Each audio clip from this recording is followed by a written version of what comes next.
Hello everyone, happy Tuesday. Good to see you here. Thank you so much for joining us, and today our session will be all about should I work in a startup, MNC, or in public service? I cannot think of better people to talk this to rather than the people that we have here today. So, as you all know, the job market is evolving, ever evolving, and the landscapes right now are shifting.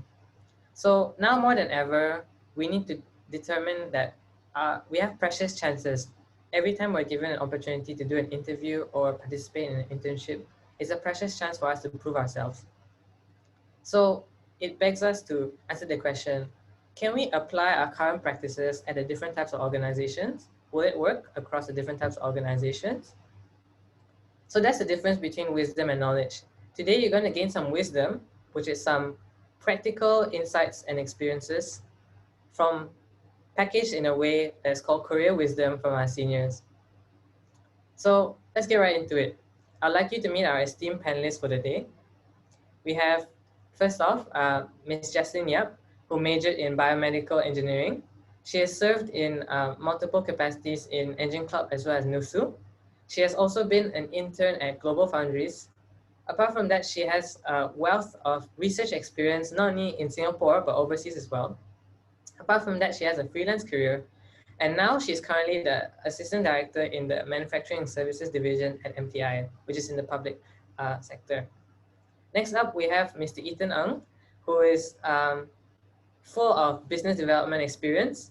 As you can see, he has been part of the NUS Young Entrepreneurs Association, and all the way until now, he has accumulated experiences in Xiaomi, Amazon, TikTok, and now he has gone to found Receive Co, which he will elaborate more on later on. Next up, we have, last but not the least, we have Mr. Lester Fu, who has served in various capacities as well. He has served as a vice president external. Can you think about it? I'm his second generation successor. Apart from that, he has been the vice chair of NUSU VPC. He is also currently working as the process engineer at Chevron Oronite, which is a subsidiary of Chevron. And apart from that, he has a side hustle of doing freelance photography. All right, thank you guys for being here. Thank you to our panelists as well. So let's start off with something easy. Can you give us an overview of your company and the roles in your company? So maybe let's start with Lester. Hi, you can hear me, right? Yep. Yeah, okay. Hi, everyone. My name is Lester, and I'm a process engineer at Chevron Oronite. So here at Oronite, we manufacture additives that improve the performance of lubricants that's used in various types of engines, including automotive and marine, as well as specialty industrial equipment. So Singapore serves as Oronite's Asia Pacific headquarters, and our products are being sold to more than 15 countries in this region. So as a process engineer, my job is mainly to support the plant's operations in terms of process troubleshooting and improvements. And I'm also responsible for monitoring the trends and the product quality to ensure that the product conforms to our quality standards. Yeah, thank you.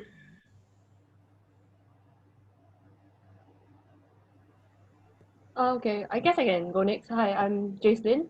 So I'm currently in MTI, the Ministry of Trade and Industry, which is an economic ministry that looks after trade and industry relations. So both internally in Singapore as well as with other countries.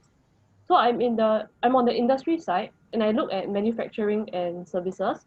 So I'm basically looking at the various industries in Singapore and see how we can help them grow, as well as to get through the current crisis, and altogether how to create good jobs for Singaporeans.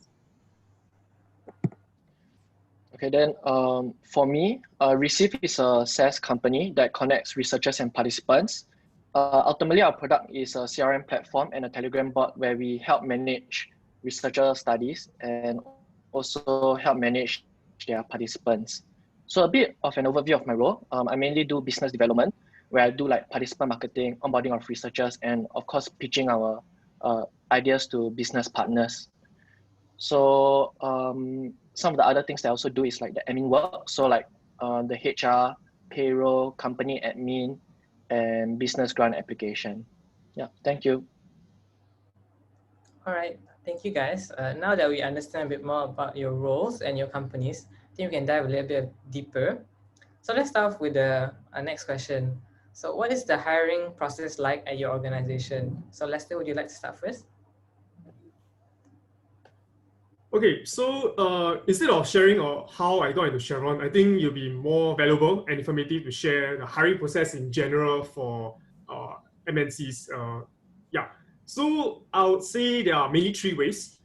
Firstly, I think some of you might be having your internship now or IA, or you have already completed it. And I do know that some companies convert their interns to full-time employees, even if they don't explicitly state it. So I think that's one opportunity, and I think that's a great way of entering a company because during internship you have learned the systems or learn how the environment of the company, and it'll be easier for you to ease in to the company if you eventually join them.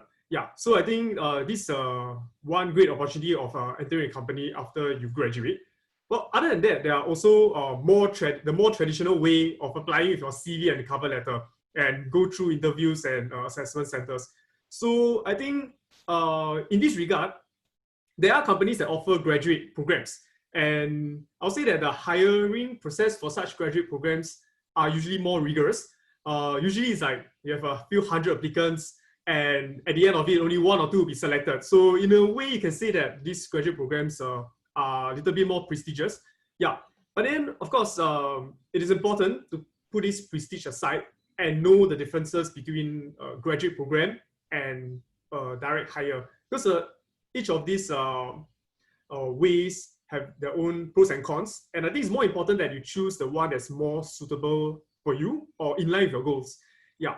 But I think I need to stress that each company has their own hiring process. It's not like, oh, those with graduate programs have the same way of conducting their interviews or assessment centers. Those that have direct hire have the same interviews. They have their own ways of recruiting their of recruiting. So I think it's important that you keep updated on the hiring process. And I'll say that the advice or the sharing that we have today, as well as those that you got from our seniors, may no longer be valid today because of COVID. So I'll say that the assessment centers and the recruitment styles may be quite different from what we have experienced. So it's always best to keep yourself updated on all these opportunities. Yeah, but I think one advice is to get your CV and cover letter prepared. Don't rush at the end because it's easy to make mistakes when you're applying for jobs. So get them prepared and modify them to suit the different applications. Yeah, and if you have any doubts, I think NUS has a lot of avenues where you can seek help, and always you can always check back with our friends as well. Yeah, thank you. I guess I can explain a bit of how the hiring process is like in the public service. So although most of the jobs are available on careers.gov, but every ministry and stat board has a different hiring process. So at the start, after you apply and if you get shortlisted, there will be competency tests. So I applied, other than MPI, I also applied to places like MINDEF. So every ministry, their competency tests are different. So some require a technical assessment, some require personality tests, some require you to like come up with like a prototype example, stuff like that. So for MTI, where I am now, there were basically the competency tests were essay questions. So it was a time assessment. So basically, they'll be like, this is the essay you need to write. Please write within 2 hours and send it back to us. And then they will assess you based on your answers. So following that would be the interviews. So I guess one tip I have would be to for the ministry they are applying to, find out what kind of tests they would have, because that would let you be more prepared in advance and you wouldn't have to rush during, let's say, the time limited assessments. So I guess it's a very like practical kind of issue lah. Yeah. So now on to Ethan. Okay, so for early stage startups, usually we're quite lean. So when we onboard people, it's really through connections. But maybe I shall cite some of my past experiences from Series C onward startups, such as Grab. So in general, they are very similar to MNCs with key differences in the people that you'll be interviewed by. So for a Series C startup like Stashaway, I got to interview with the HR, my supervisor, and then the various team members, and followed by a C-suite. So in my case, I met the CMO of Stashaway. For the HR portion, it's quite basic. Basically, they will cover some like admin details and your commitment period, followed by the supervisor, which is a bit more technical, where they'll cover more of your business acumen, and then also like assess you through case studies. So it's very similar to like a consulting interview or a solution pitch.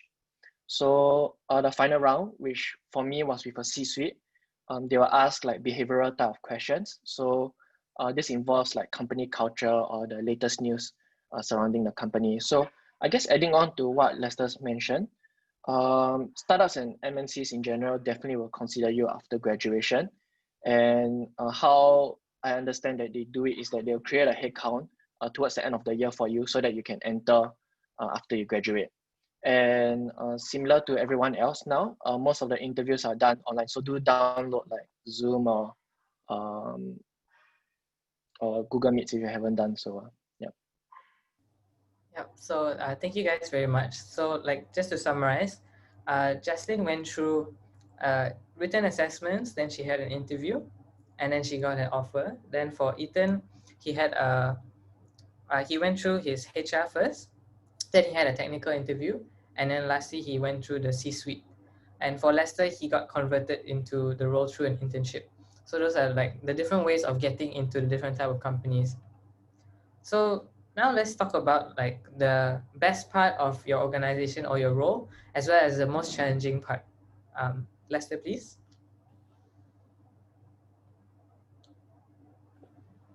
Okay, so I've only joined Ornight for about 3 months. Yeah, so I'll say that currently the best part is also the most challenging part. Yeah, so in my first few months, there's a lot of learning. Yeah, so I think the best part of my role so far is the challenges that I've been encountering. They are, I'll say, very different from the problems that you face in school or the ones that you take in exams. Yeah, and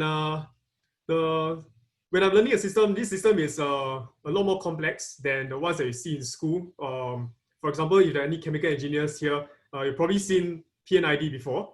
Yeah, the PNID that you see in your textbook or your exam is very different from the ones that you will see during your internship or when you graduate. Yeah, so that's one big challenge. First is to get to know and be familiar with the system, because this is a system that I will live with and breathe with for possibly the next few years, and I will need to know them at the back of my hand. Yeah. Next, other than the system itself and the work procedures, I think another challenge is to get to know people, because I'm sure all of you know that when you enter a workforce, most roles don't operate in silo. So you cannot expect to do things or accomplish things on your own, and you will always have to interact with other people, other teams. As an engineer, it is very important for me to interact with people from other departments, for example, operations from the lab and other departments, to solve problems, to troubleshoot issues. And it's important for me to first establish my relationship with these people. And I think one big challenge I'm facing currently is due to COVID, there are quite a few restrictions on who I can interact with. So it makes it a little more difficult when it comes to interactions. But I think, well, it itself is a challenge, and I think it's I think in a way, although it is unfortunate that COVID has laid out all these restrictions, but we also introduce other methods where we can interact with one another. And I think it is a great experience for us to explore those options. Yeah, as I said, I've just joined the company, so these are challenges that I'm still trying to learn, trying to get a hang of. Yeah, thanks. Hi, so like Lester also joined recently. I actually joined in late June. So I guess one of the best parts of working in MTI is that I get a better understanding of how the government operates, and how like certain policy come into place, and how like basically how the government works. So And for my role personally, I think that the work I do right now is quite meaningful because it deals with how to restart the economy and how to help Singapore emerge stronger from COVID. And for me, the most challenging thing would be that so I have a background in biomedical engineering, but my current role requires a lot of knowledge of economics and public policy. And I have never studied econs in my life ever.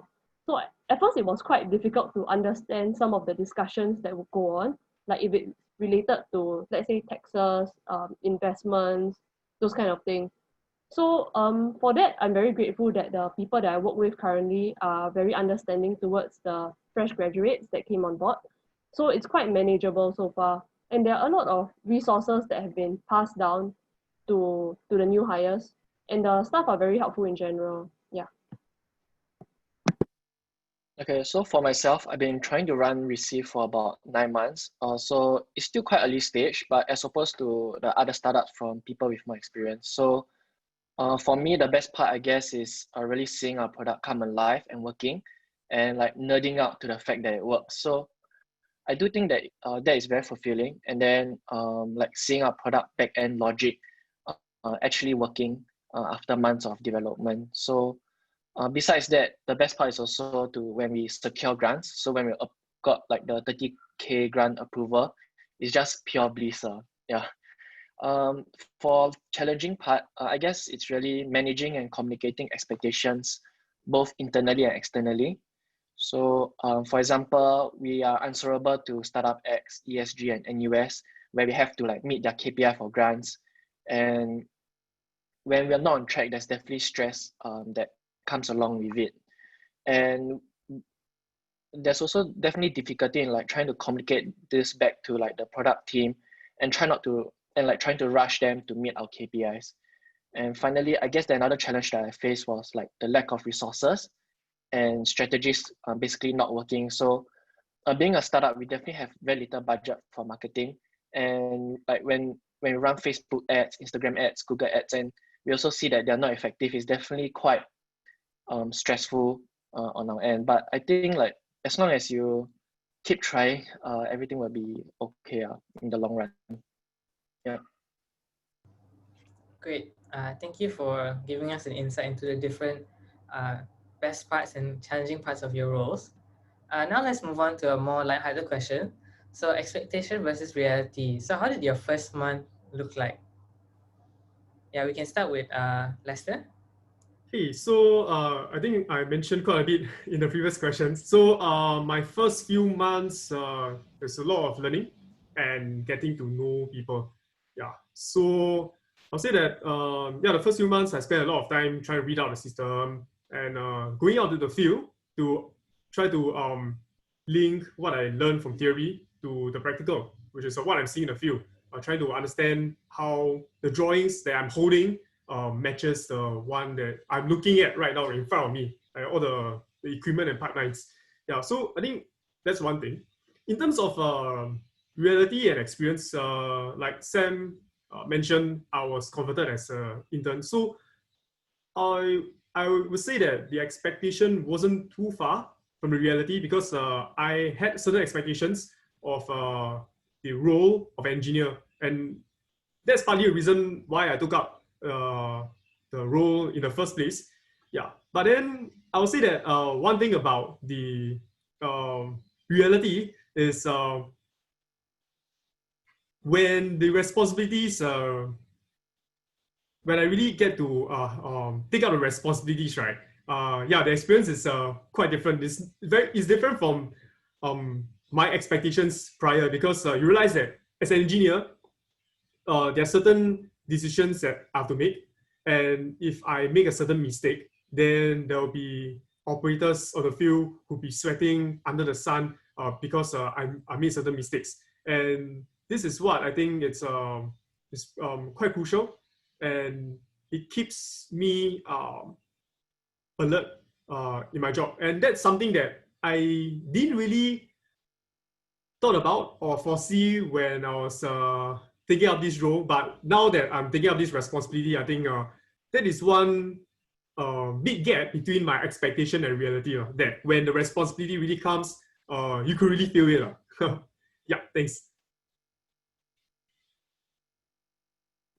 Yeah, so in MTI, like, I don't know if any of the participants have this perception of the public service is that like as an office job you just like send emails, push paper around. So like that was kind of what I was expecting.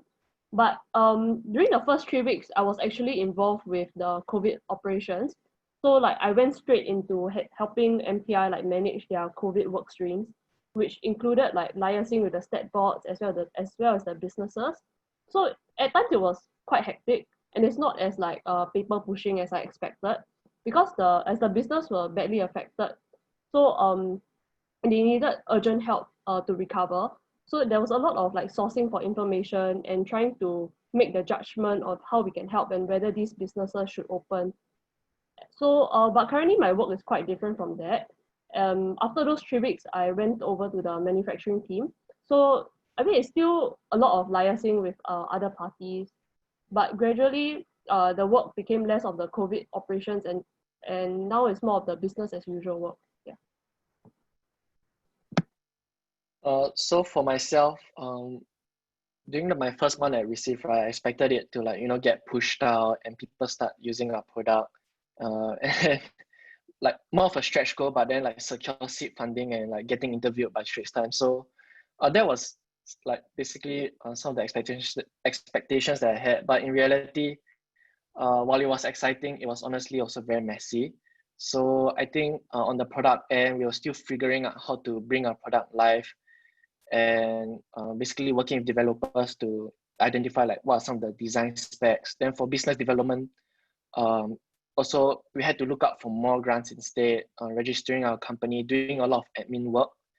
And finally and also there's a lot of like ad hoc things, basically reaching out to people and seeing if we can do something together. So I'll say it was vastly different from what I expected, and definitely less rushed as I thought it would be. Yeah. All right, thank you. So like I think we can go into audience Q&A right now. I think I will skip the last question for now. So if you have any questions, please PM me the questions, and then I will say the questions that are asked by the majority. Okay, so sorry if your question doesn't get answered at this moment. Okay, so one of the questions we have prepared is, how did your career desires evolve from year 1 to year 4? So maybe we can start with Lester again for this. Okay, so I'll say that when I just came to uni, there was a lot of uncertainty. I think I would say that most of us, my friends and myself, we don't really have a clear idea of what I want to do in year 1. Maybe the general idea, direction, but not exactly like the specific role or the specific company. In fact, I think if there's any chemical engineers out here, maybe some of y'all have heard of people who join chemical engineering because they like chemistry, but then realize that chemical engineering has almost nothing to do with chemistry. Yeah, that's and maybe some of y'all join engineering because you like math and science and don't want to write essays. But that's more like the reason why you took up engineering in university rather than your career desires. So I say that in year 1, like many of my peers, I was kind of uncertain of what I want to do. Although I do have a general direction that of the industry that I want to enter. Yeah, but then as it proceeds on from year 1 to year 4, I slowly talk to people and also hear from seniors, and that's where the path starts to form. Yeah. So after talking to industrial professionals, I get an better idea of what a process engineer is like, what the role is like, and I was deciding whether I would enjoy it and possibly consider it as a career.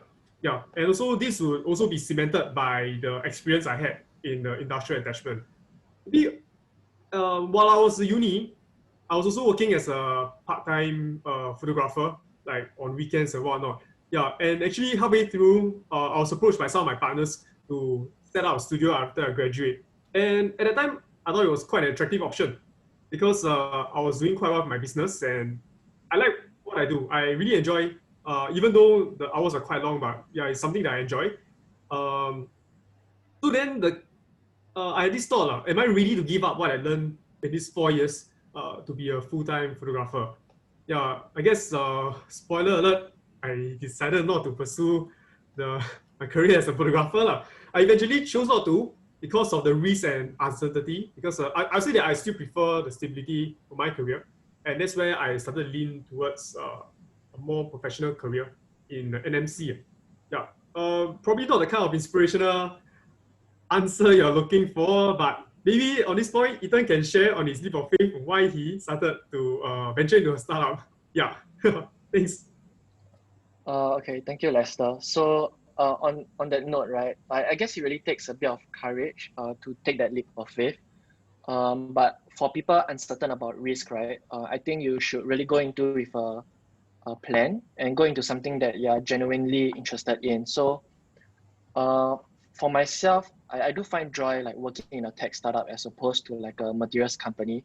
And that's why I was like really, really passionate about this. And I think the way that I approached this was something that was very calculative. So being very realistic, I had to like define like how much does it cost to actually start a startup. And then from there, I work around and identify like what are the various grants that we can apply for to at least minimize the risk as mentioned previously. So I believe most of you are maybe familiar with NUS actually offers a lot of grants.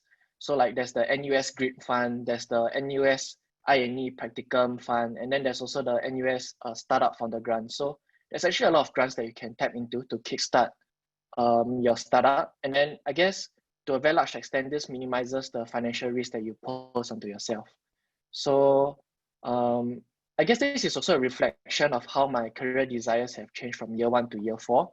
Ultimately, while this is very generic, I do believe that I have become like less naive and more realistic. And while starting a business is not easy, it also do take time and like being open and receptive to changes. And I think this is how I have grown as a person and also approach my startup. So okay, so by now I think some of you will also wonder like ultimately if I could restart, would I still choose engineering? The answer would be yes, without a doubt. And I think that NUS engineering is actually very rigorous. And I think a lot of people, both startup investors and also people in MNCs do appreciate that engineers are very ingenious and have like very strong quantitative knowledge. So that's something that I think I will leverage on whenever I find other like careers or whatnot. Yeah. So before I go into like how my like career aspirations have changed, I guess I'll just address the question that popped on the chat. So currently the business as usual work is actually a lot more hectic than I thought. Like it's a very active environment, and we have to work with like different stakeholders every day. Especially since like after the elections, there was the new political office holders, so we do have to work with them on some fronts as well. So now I'll just go into like what I wanted to do in year one, which was I wanted to join academia and I wanted to do research. Like I thought that like I would spend the rest of my life in a research lab kind of thing. So I guess back then I didn't know like what job opportunities there were and like what like jobs were actually like. So I did quite a lot of research experience. So I was with University of Tokyo, then as well as like FYP at Big Heart, as well as I did some internship club activities. And throughout this process, like what I wanted to do or the idea of that started to change over the years. And actually now I'm even more unsure of what I want to do. So I've done like research in universities, I've been to an MNC, I've done startups, I've even done freelance work. So now I'm just like giving a shot to the public service as well. And I think it's quite normal that as you gather more experience, you start to doubt like what you actually want to do. And I still think that there is still chance to like try out new activities before like I eventually commit and say that like this is a field that I want to be in and like this is a career I want to have like for the rest of my life. Yeah.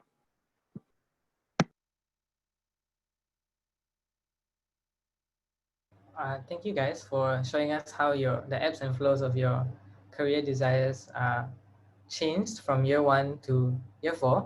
So now we have another common question from the chat.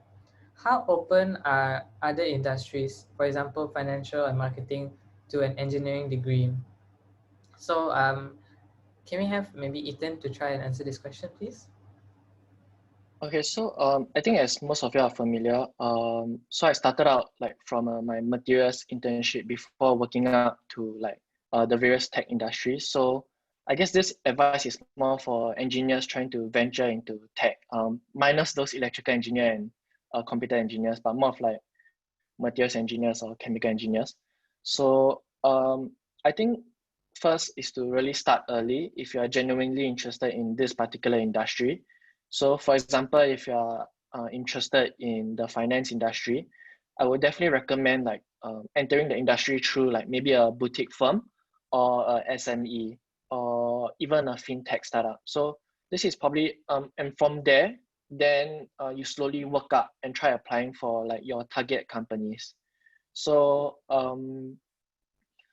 for engineers, I will also recommend like identifying a role that's easy for you to pivot in. So if you know that you're someone who can make a very good sales pitch, then you might probably want to explore like a business development role as opposed to a more technical role such as quantitative finance in the finance industry. Or like let's say if you are very good at Python, then maybe you want to do some like coding related internships at the beginning with those fintechs before you venture into like a target company. So definitely work slowly and then work upwards. That will be my advice for trying to venture out into the industry. All right, thank you, Ethan. I hope that answers your question. So if it doesn't, you can do a follow-up, right? Okay, then another question, I think we'll direct this to Jaslyn. So the job requirement is different from what she studied. So she majored in engineering, but she's now working in MPI. So how did you prepare for the interviews for this role, Jaslyn?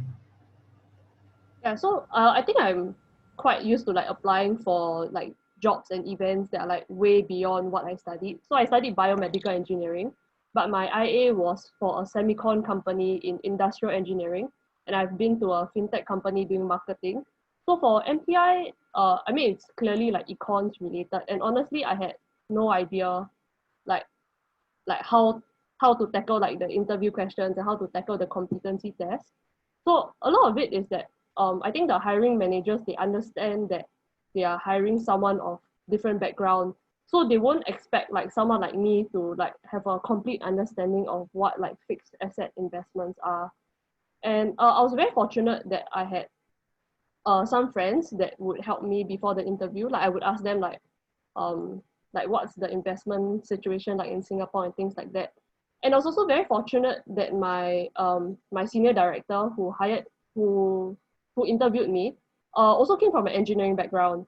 So I was very upfront and told them as I do for all my interviews, really, that I just admit to them that I'm from an engineering background. I don't have that kind of technical expertise in economics or in the field that I'm applying to, but I do have like the skills and the soft skills that come with having an engineering degree.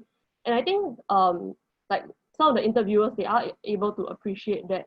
And for my current role, a lot of my colleagues, they come from all sorts of backgrounds. We have people in math, aerospace engineering, history, politics.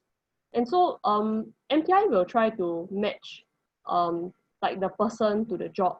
So having a different background can actually be quite beneficial in that you have like sort of a competitive advantage over your other colleagues who don't have that kind of experience that you had. Yeah. Thank you, Jaslyn, for that. Okay, I think now we can go into another question. So how did you guys choose your industry? I think for Lester it's a bit straightforward, but maybe you can start with Ethan first. Okay, so for myself, I guess when being a materials engineer, definitely like the first internship experience that I had was with a materials company. And that was when I realized that I didn't really like what I was doing at a materials company. So after that, I actually ventured into Xiaomi, which was like I'll say like a tech hardware company, where I then really like enjoyed myself being in like such a fast-paced environment. So I guess this was further revalidated when I interned like at Amazon Web Services and TikTok, where basically everything was very fast moving, everything was very exciting, and it was just very amazing when I could see how quickly like solutions were being deployed. And in general, I just like the idea of being in the tech space, and that was how I decided that hey, I think I want to venture into tech instead. So I think uh, my advice would be to try as many roles as possible, and then after that, and then eventually you kind of find like what you like to do and what you don't like to do. Yeah.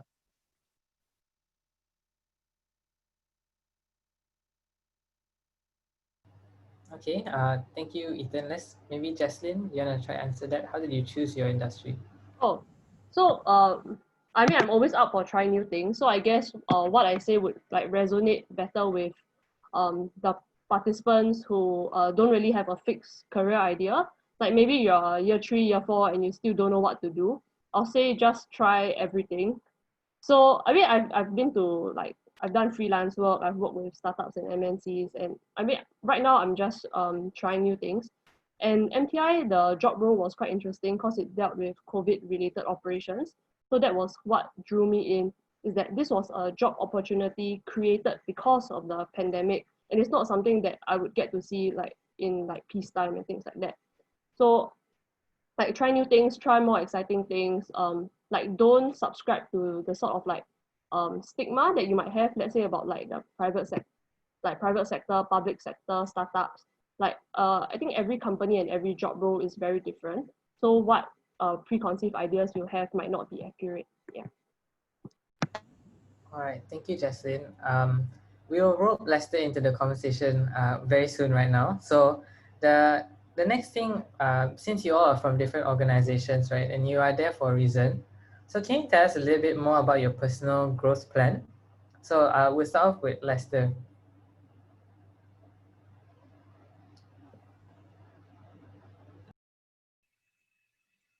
Okay, hi, yeah. So I'll say that my personal growth plan is still kind of fluid because I say that it's still premature for me to say that, oh, I'll definitely be staying in this industry or staying in this company for like many years to come. I think as much as I would like that to happen, I don't want to set that in stone yet because the world is always changing, as we have seen how the pandemic has kind of reshaped the world in many ways. Yeah, so I like to have my plan to be fluid. Although yes, there is a general direction, but then I do not want to be too fixated in that path. Yeah. So like Justin said just now, also I would like to keep my options open. Yeah. So, but I still appreciate that I'm in this role as a process engineer because I think right now I like how I'm being trained to think and approach problems as an engineer. I'm facing many challenges, and I wouldn't say like I'm the best. I'm doing a really good job as an engineer. I just graduated, so there's still a lot of things for me to learn. I'm still in the learning process, and I think within these few months I've really learned a lot. And most of this learning really comes in a form of how do I think and how do I approach problems?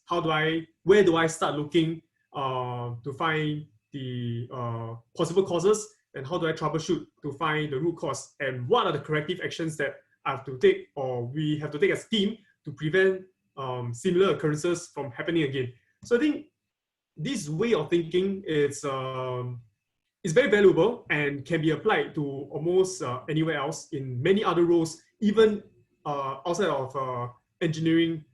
So I think I am really appreciative, and I like that I'm being trained to think in this way right now with real world problems, not the problems that we face in school and exams. Yeah. So I'll say that yes, I do have a growth plan, but right now I wouldn't say that it's set in stone. But my current position will possibly open up a lot of opportunities in the future. Yeah, and I think it is still too early for me to say because I'm only 3 months in my role. So I think as it goes on, as I continue learning, the path will become clearer for me. Yeah, thank you.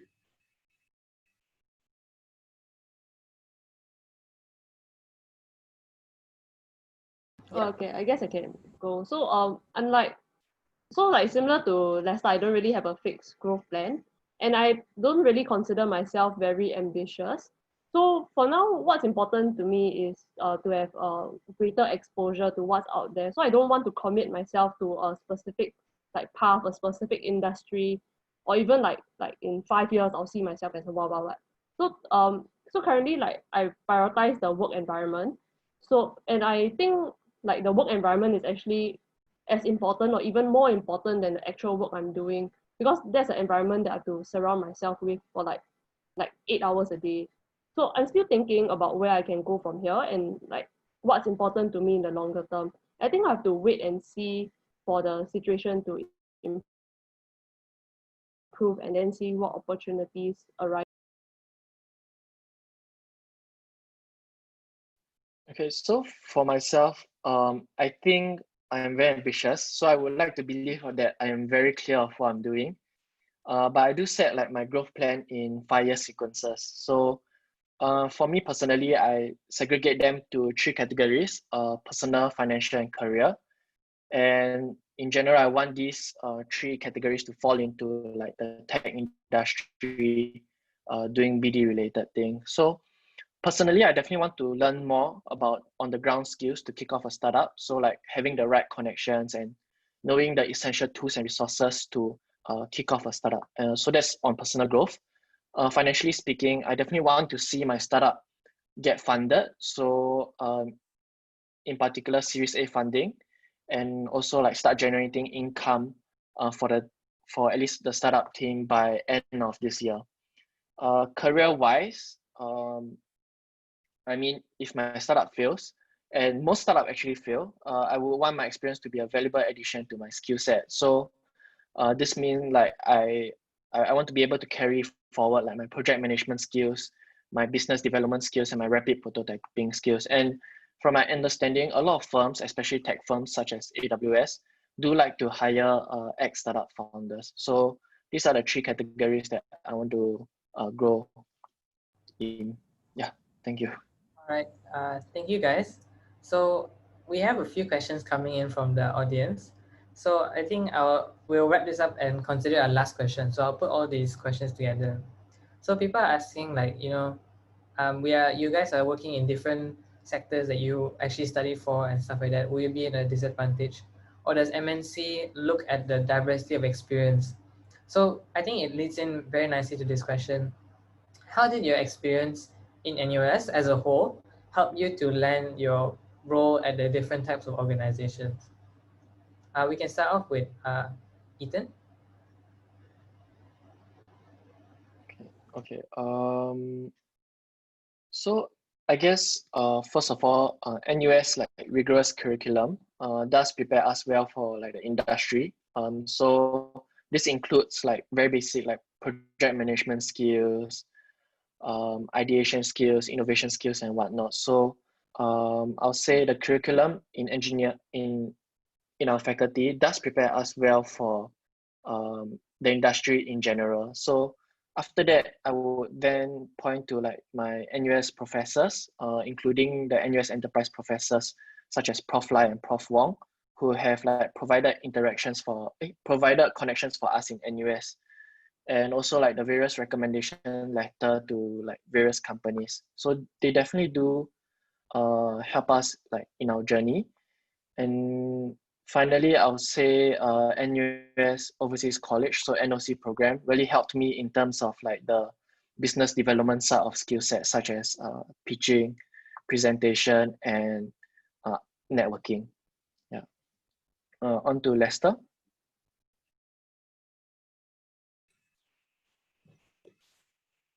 Yeah. So for NUS, I would say there are 2 main things. Yeah. Firstly, I mean, it's quite obvious. if you are going to enter an engineering firm or a related industry is the curriculum. So the things you learn are definitely I'll say that it's a given. Like that's the basic.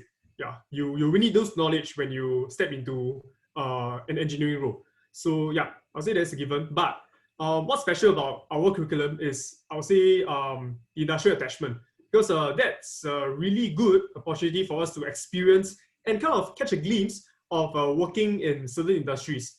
And I think this is also a perfect opportunity for us to decide that whether this is what you want to do in the future. Actually, I have some friends who, after the IA, and I believe maybe some of you after your IA experience, you realize that no, there's no way I'm going to be an engineer. There's no way I'm going to take up this enter this industry. And I think that's perfectly fine. In fact, that's good, because if without this IA, you wouldn't have known, and you might step into a role without that expectation or with the wrong expectation. Then I think that you'll be kind of wasting your time, or you won't be getting the it's just not beneficial for you, right? So I think having this IA in the curriculum is a great opportunity for us to experience firsthand whether we want really enjoy, or whether this is the industry that we're going to enter. And I think other than the experience itself, this is also a great opportunity for us to interact and ask questions. So personally, when I was an intern, during lunch or during just like out of work, we will speak to the engineers. So some of us actually aren't interested in entering the industry. Then we will ask the engineers, so what are their other experiences? Because they come from other companies. They may also come from other roles. So we can ask them for their experiences and their advice. And if they have, they know people who are in the industry that you're interested in, then I think there's also a great opportunity for you to gain certain insights that you won't even think of in the first place. Yeah. So I think is really a great opportunity for NUS students, and I hope that those who are on the internship now to really treasure this opportunity to really experience and ask yourself truthfully if this is the industry or is this a role that you want to be in as a career. And if not, then what are your other options? And I think it's a great time to explore and ask. And the second thing is the freedom to explore interests outside of academics. Because I'll say that it is a given for us to have all those knowledge that comes with the degree, but having the degree itself is not the only thing that I'll say recruiters look out for. So that's the point of interviews, right? So after you get through to the interview rounds, they won't only be asking you technical questions. Some of the interviews don't even ask technical questions. They ask questions about soft skills, about character, about personality. And it is important because they want to see if you are a good fit for the company outside of your technical qualifications, or if you have any as a graduate. So I think NUS offers us a lot of opportunities. One is what Ethan has mentioned just now, NOC. Even exchange, I think, is a great experience. And also we have many CCAs and many leadership opportunities. And I'll say that it is not just the leadership or the things that you do, that you write inside your resume.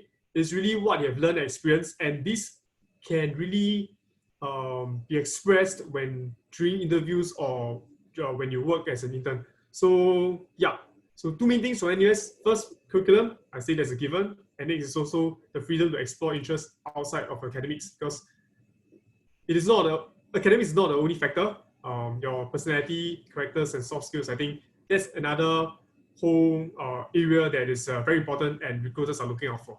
Yeah.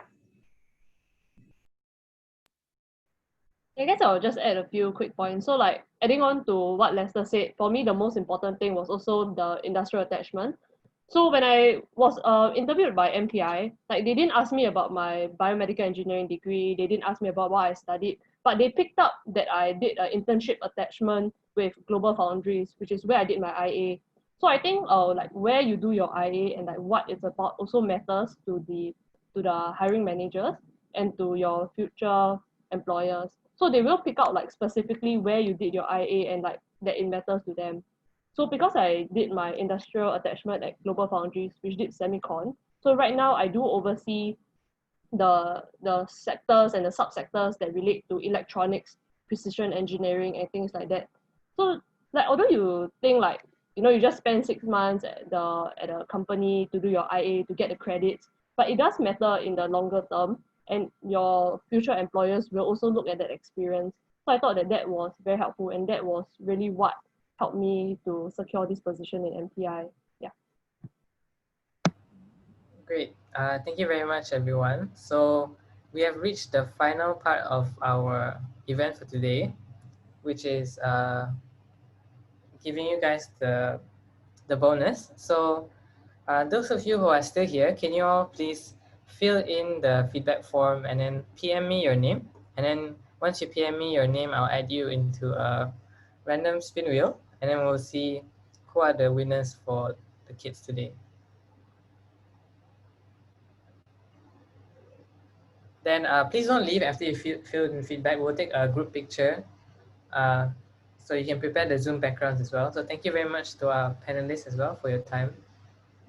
I think everybody really benefited from your insights.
else have any feedback?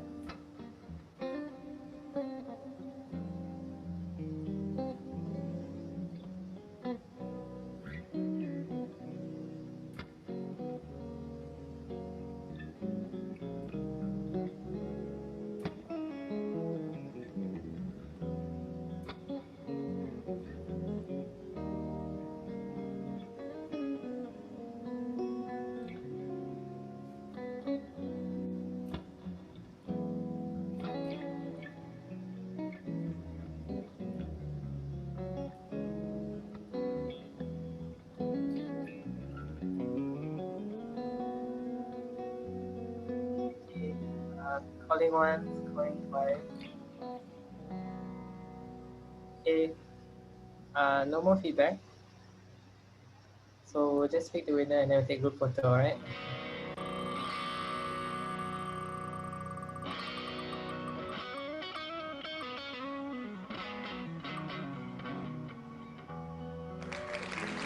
So, uh, now can we all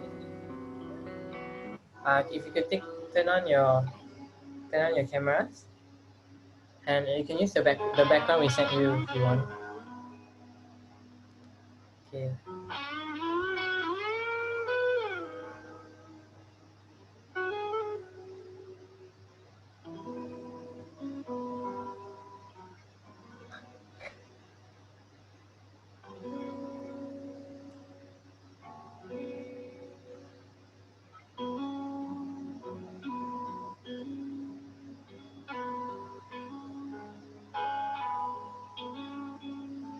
Would anybody else like to join? I see a lot more people.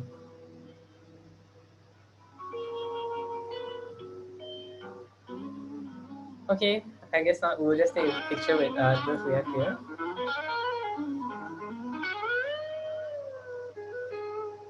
Okay, I really don't know if I should wait or not, but okay. Okay, 3, 2, 1, smile. Okay, thank you all. Have a good evening. Thank you so much.